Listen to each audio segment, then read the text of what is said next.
ఈరోజు వైఎస్ఆర్సీపీ పార్టీ నిర్ణయించిన మేరకు నేను పోలీసు అధికారుల సూచన మేరకు కూడా నేను అర్జీ చేయడం జరిగింది.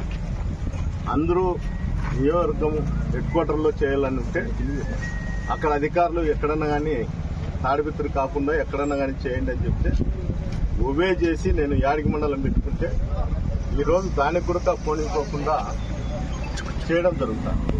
ముఖ్యంగా దీని ఉద్దేశం ఏమంటే వాళ్ళు ఒక స్టేట్మెంటో ఒక యూట్యూబ్లోనే పెట్టేది. దీనిపైన ఎస్పీ గారు ఆదేశాలతోనే ప్రభాకర్ రెడ్డి నేను చేస్తాడా అని చెప్తాను. మా మాట కాదని ఎస్పీ ఉద్యోగం కూడా చేయడు. అంటే ప్రభాకర్ రెడ్డితో ఎస్పీ గారు ఏం లబ్ధి చెందుతారు, ఆ లబ్ధి ఏందో బయటపడాలి. రెండోది, ఎస్పీ గారు హైకోర్టు నుండి ఆర్డర్ తెచ్చుకుంటే నిన్ను తాడిపిత్తుకు పంపిస్తానని నేను 10 సార్లు ఎస్పీ ఆఫీస్కి పోయింటా. 10 సార్లు అదే చెప్తా అంటే నేను కోర్టుకు పోయి కూడా ఆర్డర్ తెచ్చి కూడా పోయిన నెల 2వ తేదీ తీసుకొచ్చినట్టుంది. ఇంతవరకు కూడా డ్రాగన్ చేస్తానే వస్తాను. 1 నెల అయింది. అంటే తాడిపిత్తులు ఏమన్నా జేసీ నాగిరెడ్డి సొత్తా,